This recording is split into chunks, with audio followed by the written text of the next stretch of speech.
Hello, everyone. Hello. How you guys doing?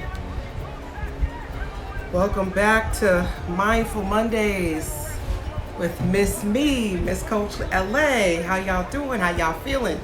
Happy Monday, where we talk about candid conversations and all things we need to be mindful of in this thing called life. As you guys know, tonight we are talking about microaggressions. And as you can see, it's somewhat making my glasses get the little frosty stuff. We're talking about microaggressions, a very sensitive topic, controversial topic, triggering topic. And it's definitely something that has touched close to home for me. As you guys know, last week or 2 weeks ago, we talked about imposter syndrome, and that definitely was an interesting topic, controversial topic as well.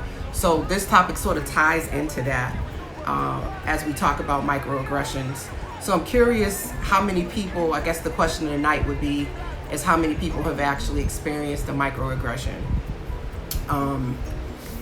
And as we sort of go through this live, you can jump on with me and sort of share your story or your testimony about your experience. I continue to get stories from my clients about different scenarios at their place of employment where they have felt helpless, and they've questioned their sanity as to whether or not they were actually experiencing a microaggression or racism or discrimination, because these are very subtle situations. They're slight insults. They're things that make you kind of go, did that person just mean to insult me? So I'm going to go through some examples of what those are as we go through this live today. But that's been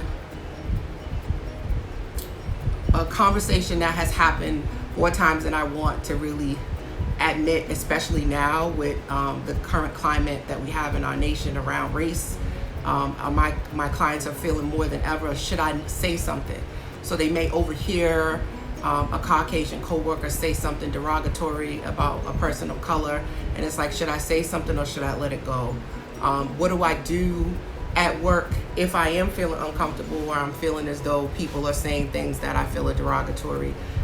Should I report them? Should I actually be the one to say, hey, you know what, that was very disrespectful of you. I find that very offensive. So people are really torn on whether or not they should ignore the situation or not, or speak up. So this has been pretty much a lot of the dialogue I've been having with my clients over the last couple of weeks around how do I advocate for myself? How do I speak up? And a lot of Caucasian coworkers are talking about these various cases very candidly at work, in front of people of color. So from the George Floyds to Trayvon Martin, just the young man Elijah, who just recently, it's not even recent, it's like we're finding out about these things after they've already occurred, but Ahmaud Arbery. So all of these things are coming up, and there's a lot of justification sometimes from the Caucasian standpoint on why these things are happening or why it might be okay, or to see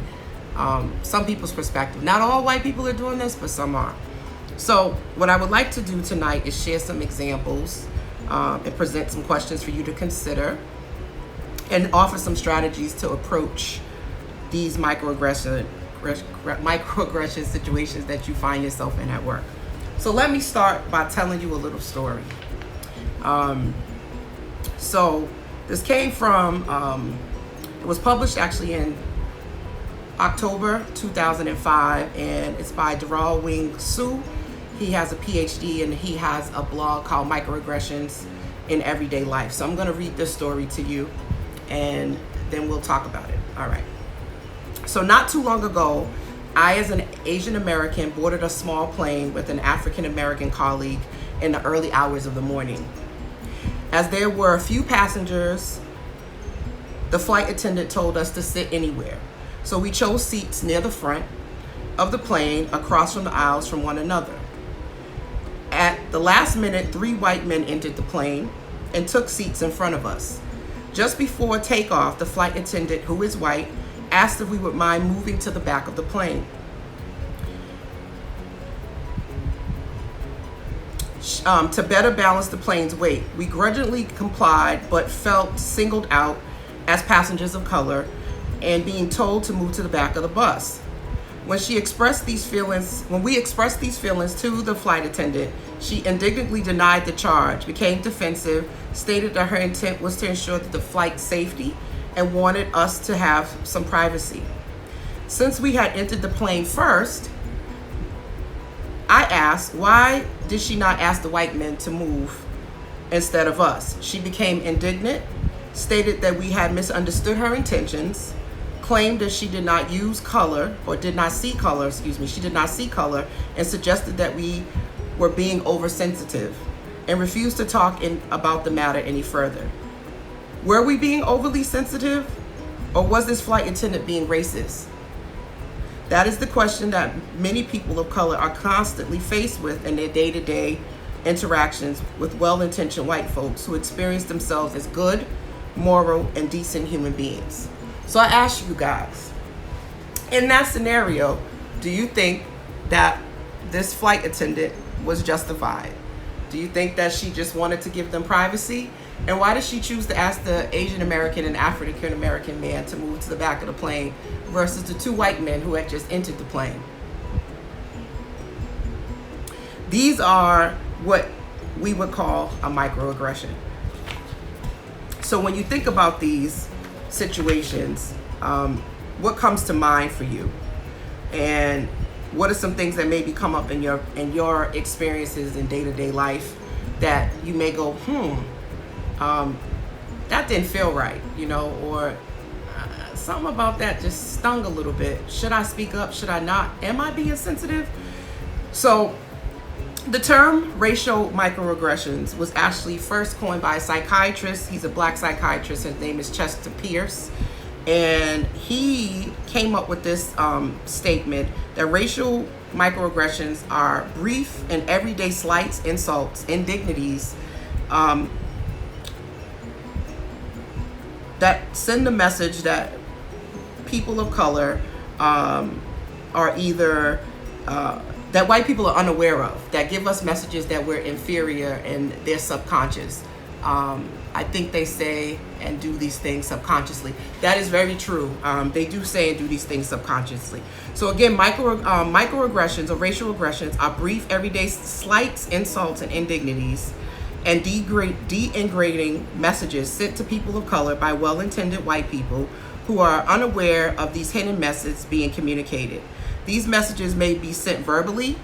You speak good English, or non-verbally by clenching one's purse when you see when you see a black man walk by, or environmentally, symbols like the Confederate flag, or using American Indian mascots.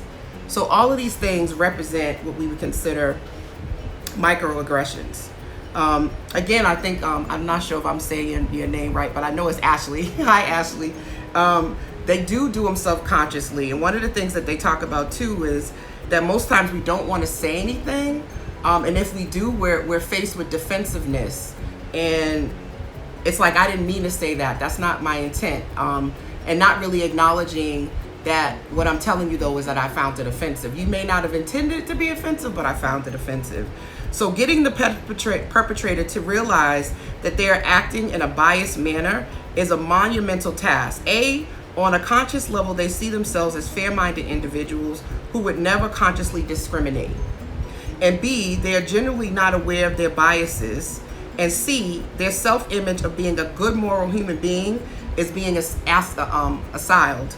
And they realize and acknowledge that they possess biased thoughts, attitudes, and feelings that harm people of color. So this is not a good feeling. It's not a good feeling to recognize, oh shoot, I don't really like black people, or I do have these negative thoughts. So they want to suppress them. But they come out. It's hard for them not to come out. So again, the story that I told earlier, because I see a lot of people jumping on, was of an African American man and an Asian American man entering a plane. They were, at this point, the only ones on the plane. They were told to sit anywhere they wanted to by a flight attendant. Two white men ended up entering the plane, and the flight attendant asked the African American and the Asian man if they would mind moving to the back of the plane to balance out the weight on the plane, and it was to ensure the safety of the plane. And when questioned about why she didn't ask the white men to move to the back of the plane, she came and therefore didn't want to acknowledge that she had done something incorrectly. And the two people were, the black man and the Asian man were then placed to feel like were they sensitive. She actually said, "Are you sensitive?"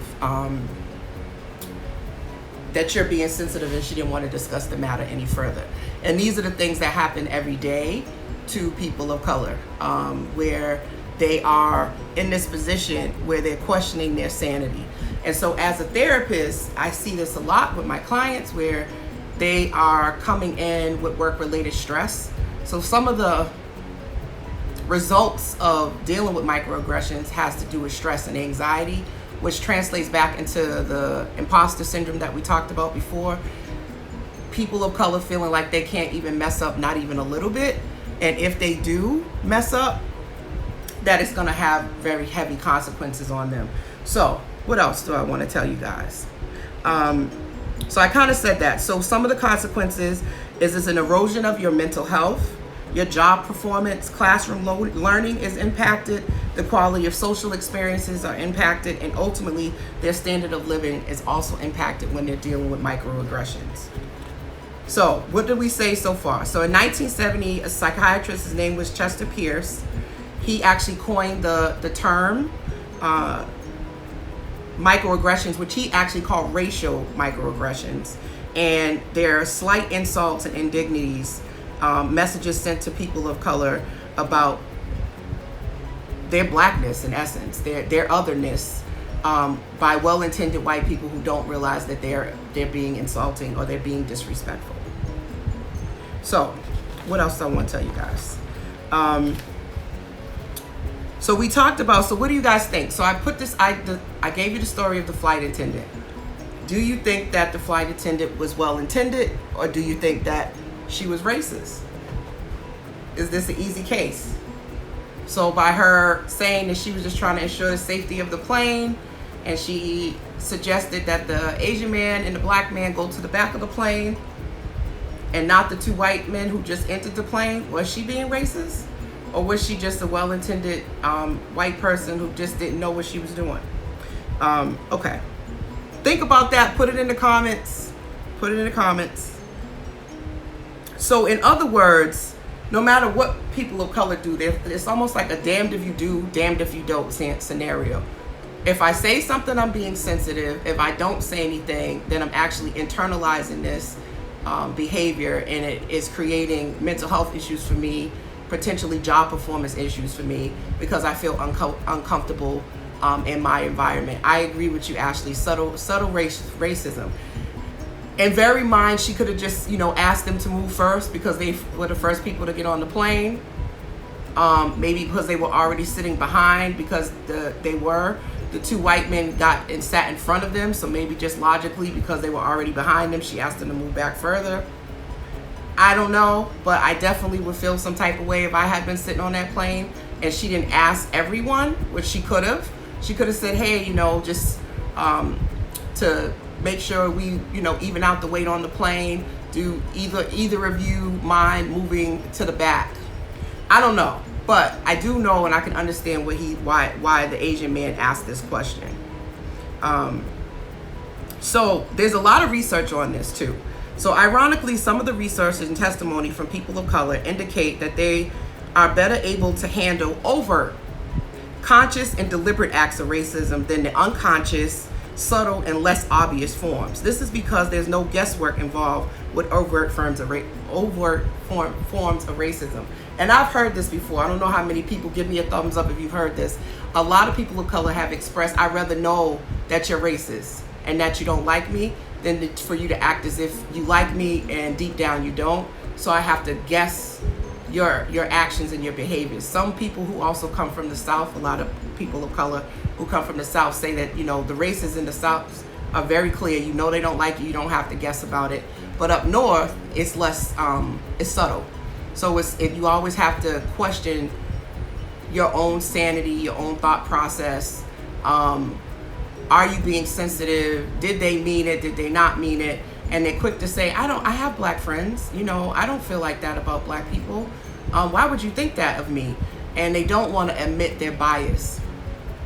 So it's very, very harmful. It has a harmful impact on our mental health. So the other piece that I wrote down in my notes, they're often, so any slip up that is made by a person of color would negatively impact them. This is the feelings that came from research. So walking through a store and someone following you. At work, if you make a mistake, you get written up, versus you could know 3 or 4 other white people on your team have made the same mistake, but they didn't get written up, or they didn't get the same ridicule. I had one client who was working at a company that I cannot name, but she worked on a team with several other younger white women. She's a young black woman, and things like if she made an error on an email, it was highlighted in her review. That was like the only thing they were able to say. And she was like, everybody makes mistakes here and there, but hers were highlighted as an issue. So she was very nervous and reading her emails over and over and over again because of these type of things, because there was no space for her to make an error. So it goes back to imposter syndrome, what we talked about last week, of wanting to be discovered as a fraud and wanting to have perfection. This feeds into that feeling that a lot of us may have, is that we cannot make a mistake. If we make a mistake, we already know the impact of our mistake is so much different. I grew up in a household where I was told that, I always had to be smarter, work harder, keep my head down, and play the game just to make it, just to be successful. So that's the messages that a lot of successful black people have received, is get your education. You have to work harder than black people, work harder than white people, work longer hours, take all of the bull crap just to be able to prove that you should be in that position or have that job. So I talked about this already, but the research found that this assails the mental health of recipients. You create a hostile and invaluing work or campus climate. It perpetuates stereotype threats. It creates physical health problems, and it saturates the broader society with cues that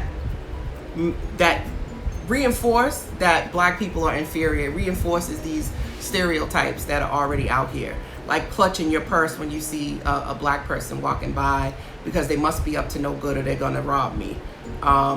Not wanting to get on the elevator with a person of color.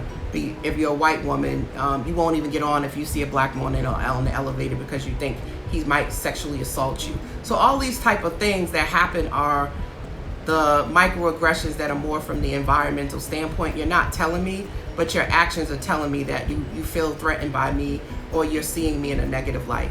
Black people have to work harder while our white counterparts can provide mediocre ass work. Ashley, yes, absolutely. So we talked about, I said that we would also talk about, a toxic work environment.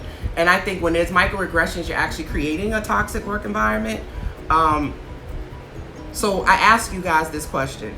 What is more hurtful to you, a negative comment or indirect message sent by sarcasm? What is more hurtful to you, a negative comment or indirect message sent by sarcasm? Which one do you think? This might be, you can chime in comments. If you want to join this live too, you can join. But I know from talking to some of my other clients, they could deal with the negative comment, but the sarcasm, that's the one that you sort of don't know if they're joking or not. You know how when some people say, which this isn't necessarily a microaggression from a person of color, but this could be about weight shaming. So you're pretty for a big girl, or you're pretty for a fat girl. Those are like slights. Those are not really comments. Those are like, again, insults. They're not really nice. So sarcasm messages is like, it can hit a little bit harder because you're like, should I be taking this seriously? Should I take this personally? Am I being sensitive? So what is more hurtful to you, a negative comment or indirect message sent by sarcasm? When a colleague says something offensive or mean, how do you manage yourself and not add to the negative environment? This is huge for a lot of my clients. Pretty for a dark-skinned girl. Yep, that's another good one. So indirect. Yep, I agree, Ashley. Indirect is the ones I think that hit a little bit harder. Those are the ones that send people to therapy. The indirect comments, the ones that you're like, I'm about to go off on this person at work, but I feel like if I go off, everybody's going to see me as the aggressor or the angry black woman because they don't do it directly. They're always, sidebar comments, sarcastic comments that, everybody else is laughing at, but I don't find funny. But I don't want to be that sensitive person at work, but I don't like it. So something that happened to me is I was working at a pharmaceutical company, primarily Caucasian people, and they would always make comments about my hair, right? I think they thought it was a comment, but it really wasn't. It was like, oh, you always change your hair, I really admire that about black women, how you can change your hair. Can I touch it? No, you can't touch my hair. And when your white counterparts change their hair, you don't tell them, oh, I really admire that as a white woman that you can grow your hair out or color it. So why would you say that to me? So what's this one? You're smart. It must be the white in you. Oh my gosh, that's horrible. Yes, but that's definitely one. Or the one that I was gonna read, but I'll go ahead and add this since that was added is you're doing really well for a black person. You're a credit to your race. So do you say that to white people? Like, wow, you're doing really well for a white person. You're a credit to your race. Why would you say that to a person of color? Unless what you see is that black people are not successful. Black people are, poor, poverty-stricken, uneducated. So I'm like so different from everyone else. So you're a credit to your race. And then under what conditions do you think it's best to not confront a colleague and fight for your rights? And I think a lot of people are faced with this right now with the movement, Black Lives Movement.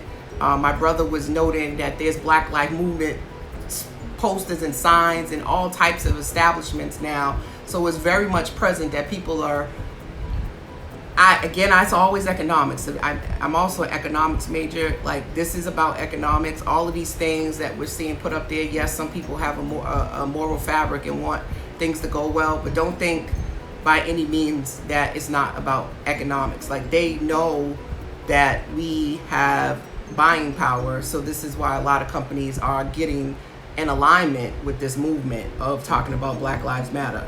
A lot of their staff is black. A lot of the people who create their wealth are black. They're not stupid. They're very much aware of their pockets. So this idea of what do I fight for my rights? Do I speak up? Is because when we do this in a workplace, it's directly connected to our livelihood. So we spend more time at work than we do at home. Most of us are at our jobs 50, 60, even 70 hours a week, right? So you don't want the place that you work in to be toxic or to be uncomfortable. So sometimes we get along to get along just because this is our check. This is how we take care of our kids. This is how we pay our bills. So it's like, which fight do I take on? Because I still have to make sure my kids and my family is good. So a lot of times we do put a blind eye to it. We assimilate, we put our head down, we get our work done, or we don't engage in social activities with our co-workers. We do our job and we leave. So what do they say about us? Oh, she doesn't socialize or she isolates herself. This happens to my clients a lot. Because they are not comfortable in their environment, it's toxic, and they feel targeted, or they're dealing with microaggressions that they don't address, they avoid going out for drinks after work with their coworkers. They don't break the bread in the lunchroom, because if they really told their coworkers how they felt, they would be seen as the angry black man or black woman. And so what they do is they give the smile, they give the hellos, but they really do not engage. And these things become what therefore then is used against you as well. So it goes back to that catch-22 of you being damned if you do, damned if you don't. If you say something, now everybody's like, well, she's really sensitive. Everything's about race when it comes to Lakeisha. Or she doesn't really hang out with us. She doesn't really socialize. She doesn't seem like a team player. So we're always in this space of like, how in the heck am I supposed to deal with this when, no, I don't want you to touch my hair. No, I don't like you making comments about my hair. No, I'm not being sensitive. You're doing that as if you're completely in a bubble. Or even like, oh, wow, your hair got really long. Come on, you know I got on a wig or it's a weave or something. You're not that immune. You know my hair didn't grow overnight. So stuff like that is just like, it makes you uncomfortable at work. If y'all agree with me, give a thumbs up, because these microaggressions are real. A lot of my clients don't even know how to go to HR about these things. They feel very uncomfortable going to HR. Even when they do go to HR, sometimes HR is even like, well, you know, just tell them how you feel, or tell them you don't like it. And sometimes that's not what's needed. Diversity and inclusion is like sometimes just a cover-up because they have received reprimands about not having diversity. So a lot of these trainings just feel like a band-aid to a bigger problem. So people don't feel comfortable. So I really, I want us to, part of the solution to this is that we have to start talking about it and putting this stuff out there, that this is what we're dealing with at work, because it's real. It's real. Most of us, a lot of us, are the only black person in our department. A few black people in our fields. And it's challenging. A lot of people don't know this, but I started off in financial services first. So I used to be a full service financial advisor, which means I passed what they call a Series 6, 7, 63. I passed the life insurance, and I was full service working in financial services, retirement planning. You call me, I was the one that would place your stock trades. I did all of that type of stuff before I went into social work, and before I became a therapist. I used to manage a bank as well. So I experienced this on a high level, being a young black professional woman, with most of the spaces it was mostly white women and white men. And it's the same way right now, I'm very black. I was black then too. And I had to advocate for myself. So one thing that happened to me, I believe I was probably in my early 20s, but I had passed this test called the Series 7. And anyone who knows about financial services, passing that test is a big, big deal. It makes you a registered representative. So now you can sell stocks, bonds, mutual funds. You can sell everything. That's a big deal for a young black girl to pass this test on her first try with flying colors. By no means, hands down, that is a huge accomplishment. So I passed this test. I come back to the office and I'm met at the door by one of the white managers, who proceeds to tell me, hey, I heard you pass, thumbs up, good job.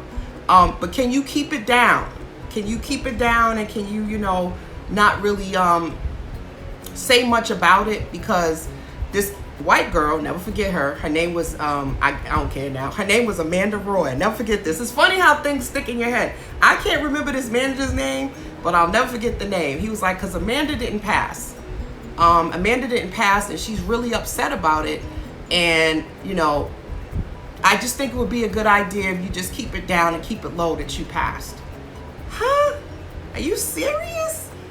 And so here I am, this young 20-year-old girl, and I'm like, and I told him, I said, I'm really sorry. And it's funny how much balls I had back then, no offense to people, but, I was just really bold. And I was like, I really feel badly that she didn't pass. I know she studied really hard, but this is a huge accomplishment for me, and I feel like I should be able to celebrate it as well.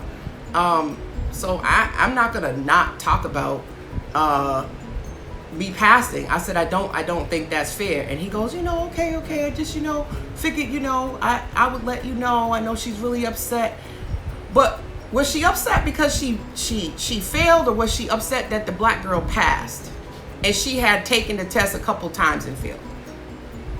Like, why did I have to take my accomplishment and hide it in a box because she didn't pass?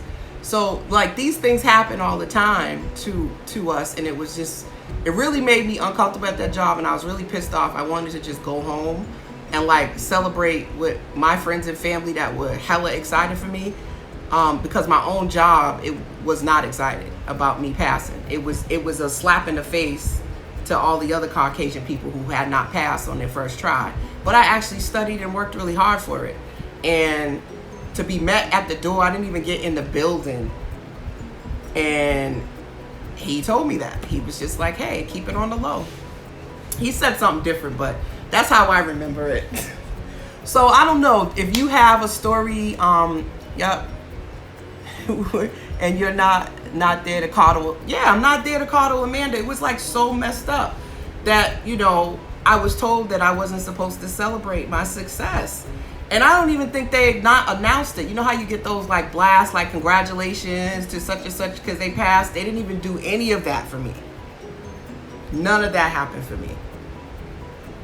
None of that happened for me. It was no hoorah. It was no celebration. And when white people had passed, they were like on the intercom and they sent out an email blast. I got none of that at work. Imagine how that felt.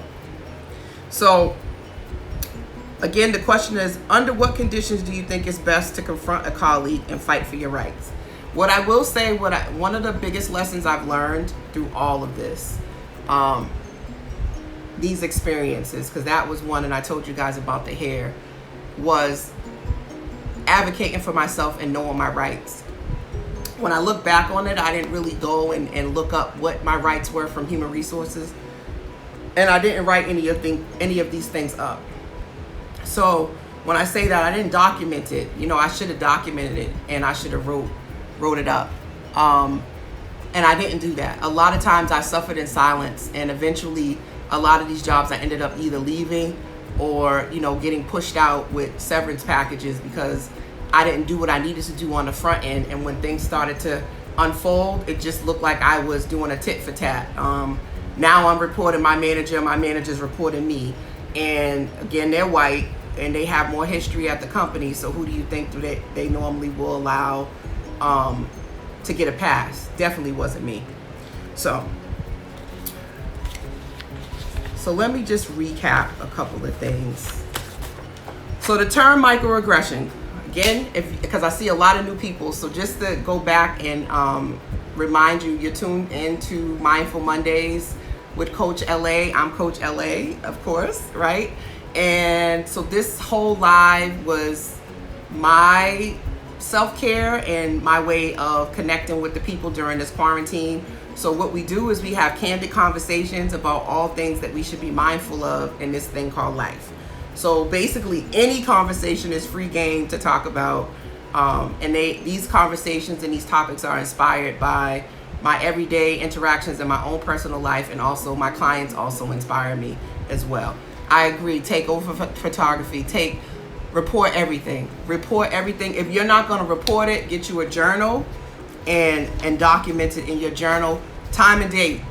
Those who work in the security industry, or look up how to do a report, a police report kind of concept on such and such date at this time, who the parties were, and as much as you can to try to document it verbatim of what the interaction was, what they said, what they did, and how you felt and how you responded, how they responded. Just document. So the term microaggressions was coined in 1970 by a Black Harvard professor and psychiatrist, Dr. Chester Pierce. He was studying the persistent presence of stigmatizing representations of Black people in television.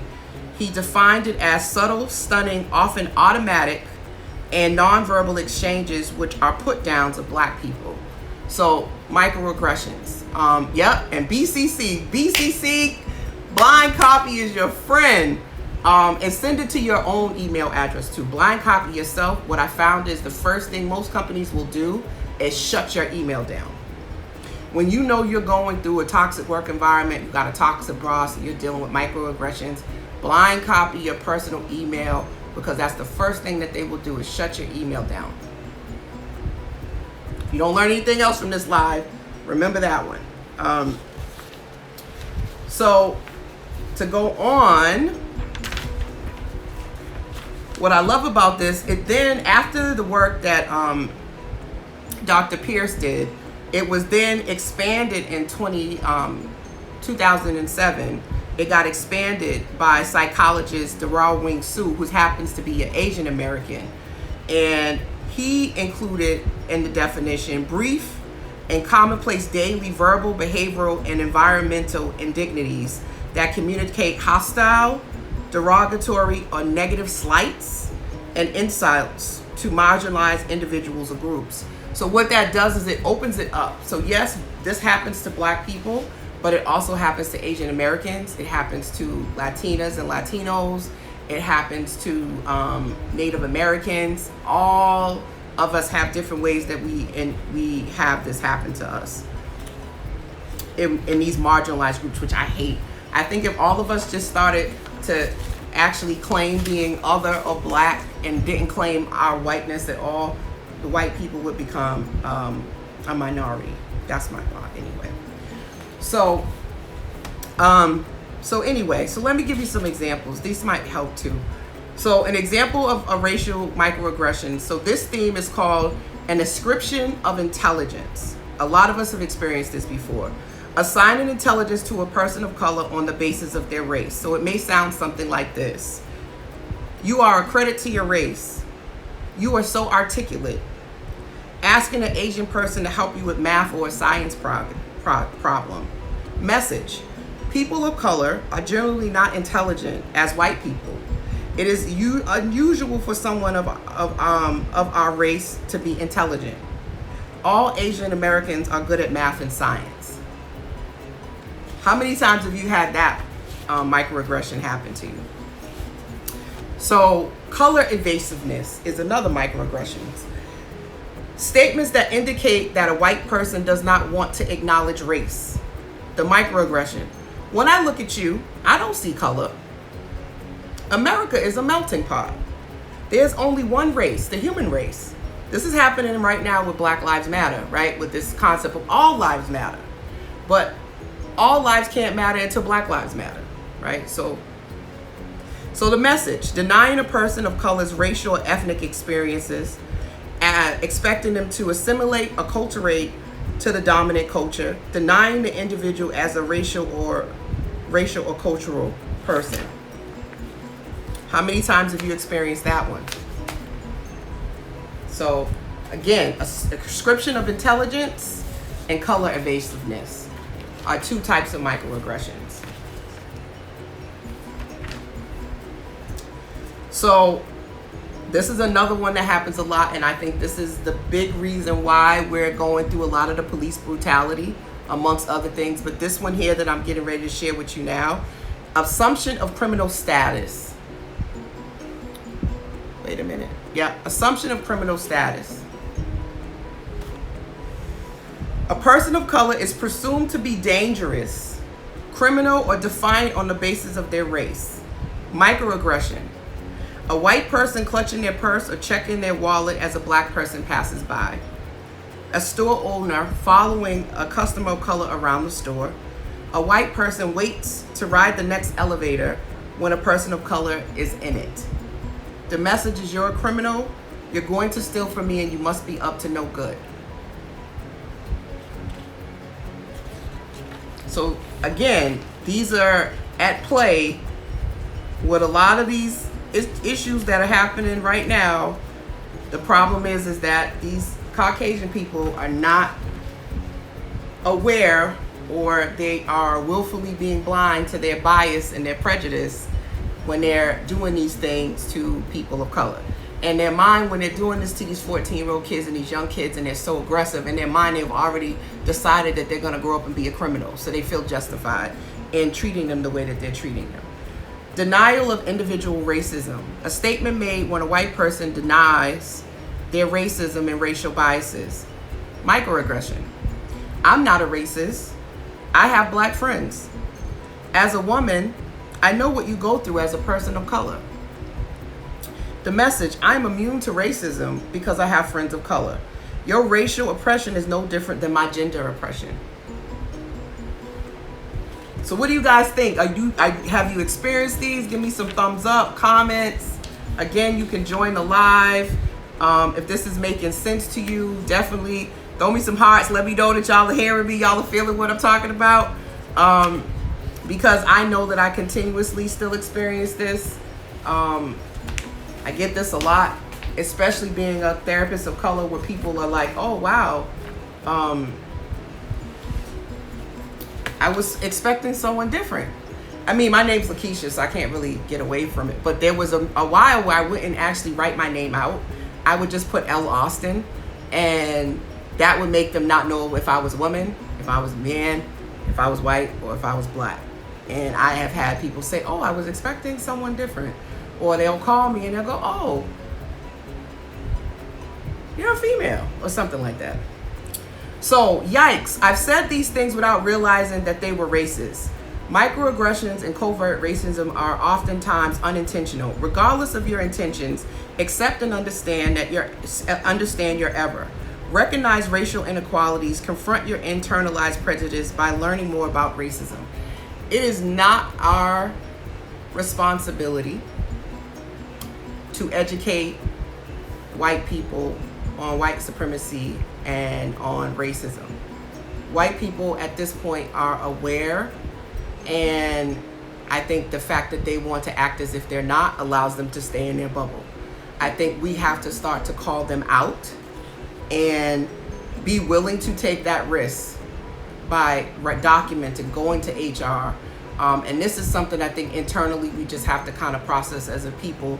I know a lot of people are like, go out and of course vote, and you can go and march, you can participate in all these different ways. But some of the things that we can do every day is simply just saying, when you said that, I found that offensive, or that felt disrespectful to me. Do you know that that bothered me? Or I'm curious, I never knew you felt that way. When you say that, do you see me that way? Is being able to call them out and be in that place of being uncomfortable, of calling out people consistently in the spaces that you hold, not to educate them, but to let them know how they make you feel when you overhear these things, and not just to accept it and just take it. I think those are some things we can do on a very micro level, because that's what this is really. When we say a microaggression, we're not talking about the measurement of it. We're talking about this is happening on an individual level and not on a systems level. So these are day-to-day interactions. So what are you going to do in these? Granted, we are marching, we're putting pressure on our politician. Those are macro level things. But if you still are uncomfortable with calling people out at your job, or calling out, if you're in an interracial relationship, calling out your significant other, calling out, your white friends, if you're not comfortable doing that, that's a place that you can actually hold space and do something about. So I know I'm getting close to time. Questions? Anybody got questions, thoughts? What's coming up for you? I'm gonna get ready to give you some suggestions, my tips. Of course, I got more information, but for the sake that this is only an hour, I want to make sure that I get the tips in as well. Thoughts, questions, you can go ahead and ask them, and I'll make sure that I get them in there. So, first and foremost, you are not crazy. Your experiences and your feelings are real. So I got 5 tips. You are not crazy. Tip number 1, you are not crazy. Your experience and your feelings are valid. 2, know your rights. Read your employee handbook. File a grievance if needed. 3, speak up and call it out. 4, seek support outside of the workplace. Be that a therapist, a mentor, a life coach, a friend, or a family member, so that you can flush out your experience and also come up with different ways that you can approach it. Maybe they can even help you with writing up your grievance. Number 5, document your experience, either by journaling, sending, like I said, the emails to yourself, all of that. So I have my first question from Her Soul's Amazing. Can you touch on what you do for retaliation after reporting? Great question. So this kind of ties right back into the documentation and being prepared to do whatever it takes. And sometimes, I know that this isn't what people want to do, but it's to list out the pros and cons of speaking out. And just like with anything, one of the things may be that you have to leave the job and get a lawyer, right? You may have to go out on a leave. So this is what I would recommend. If you feel like you've already reported it and you're being retaliated against, most companies have a short-term or long-term disability policy, and you can go out on a stress leave. You can go out and take some time to collect your thoughts And a lot of times what you need to do is remove yourself out of the space to recharge. So I think the best thing for retaliation after you've reported it is to continue to document it and to remember that this is about self-preservation, number one. And if you have short and long-term disability, work with your PCP, your primary care provider, or your therapist, and take some time off.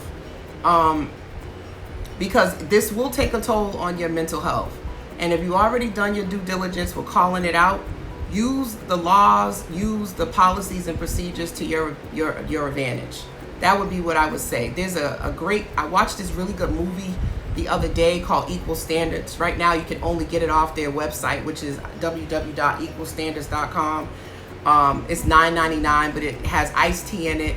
The guy who plays in Power, he also played in The Wire. His first name is Tobias. I can't remember his last name, the actor. But one of the things that happened in that movie was being able to take some time off. I think that is really, really necessary at times, is to take yourself out of that space and to focus on your self-perseverance. And that also lets you retain your livelihood, because you'll still be getting paid while you're trying to sort out your case. And your lawyer can then send them something. And some of the things that could come out of that is being moved to a different department, a different location, getting a new manager. There's so much that you can do. So, but at the end of this movie, to get to my point, there's a speech by Martin Luther King Jr., and he talks about that we may not be able to change the hearts and minds of men, but we can put legislation and we can put laws in place that protect our rights. So I think right now, one of the questions, will we ever get to a place where there's no racism and there's no discrimination and there's no implicit bias? I'm not really hopeful about that, because we do so much comparison just on a basic human level. We are naturally sort of competitive and envious and jealous and compare ourselves to each other. So there will always be that, it will always be that sort of thought process. And I just don't think we'll completely ever eradicate how people feel. And these are deep-seated, generational, learned behaviors, right? And somebody in the family or in this in that legacy of racist people has to say the buck stops with me. But there will always still be people in that family that feel that way.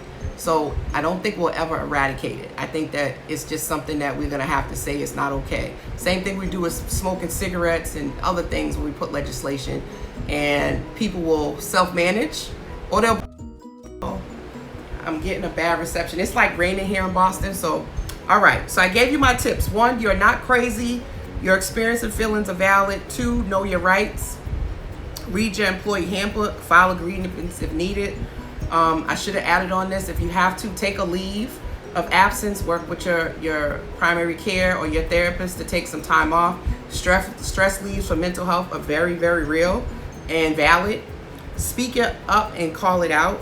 Seek support outside of your workplace, a therapist, a mentor, a life coach, a friend, or a family member, and document in a journal, by sending emails to yourself about what is happening, because when you're emotionally charged, it's easy to forget the details. All right, guys, y'all, let's see. More questions. You have any more questions? I have like 9 minutes. 9 minutes. And I'm gonna throw a couple more things at you guys for best practices. Some of I've already said, right? Some of the other best practices, and this was from research as well, just more things to think about, which was reflect back what you're hearing. So a good way to do that is, we do that in therapy, but you repeat back what you heard the person saying. So, wow, you think all black people are criminals? That's interesting. What makes you feel that way? I know that can be hard because you're like really mad and you're like, it's false. But sometimes that's the best way to deal. Repeat it back to them. Say, I know you're supposed to have 5G network. It's not working for me right now. This is pre-K before the battle. LO. Yep. We can certainly, when certain comments are made, go with the bad reception. So when certain comments are made and you call them out, you get, I don't know if I understand that. I don't know if it's me or the other ones. Okay. So check in with the person that's experiencing the microaggression. So this is something you can do with a coworker that's experiencing, is to check in with them. reframe the situation, set the example. So sometimes we too can be a part of the problem. Like we may make comments ourselves about other cultures like Asian people, etc. So just be mindful of your own biases and your own statements that could be directed towards another culture, because we all can do this. We all can have implicit biases. This is not just a black and white thing. Acknowledge and accept the discomfort. It is part of the process. So you are not going to be comfortable in this situation. Calling people out, conflict in general, a lot of us just don't like conflict regardless of racial issues. We have a hard time calling out our husband, our boyfriend, our friends, because we just don't like conflict. So being prepared to be uncomfortable. And then ask clarifying questions and get curious.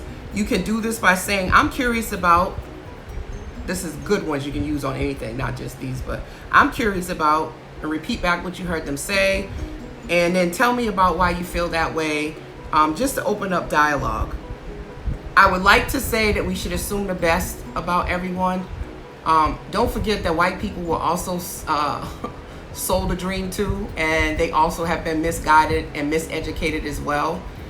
Just like some of us have been misguided and miseducated, and we all need a process and need to be allowed the journey to wake up.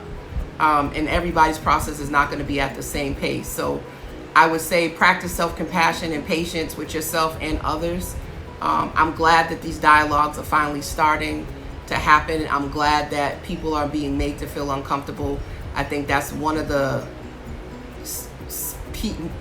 that's the silver lining and having this pandemic and also having this racial unrest that we have right now, is that it has us looking and talking again.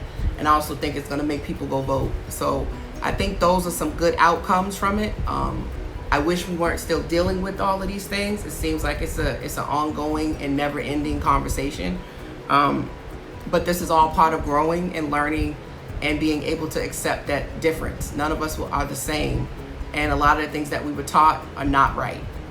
And it's not good to be in a position where people feel uncomfortable and don't feel like they have any power, and they just have to accept insults and people saying things to them that make them uncomfortable. So I hope you found this helpful, and I really appreciate that you've tuned in to another episode of Mindful Mondays, where we have candid conversations of all things you should be mindful of in this thing called life. I am Coach La. I'll be back next Monday for another episode and another topic, which I will post shortly.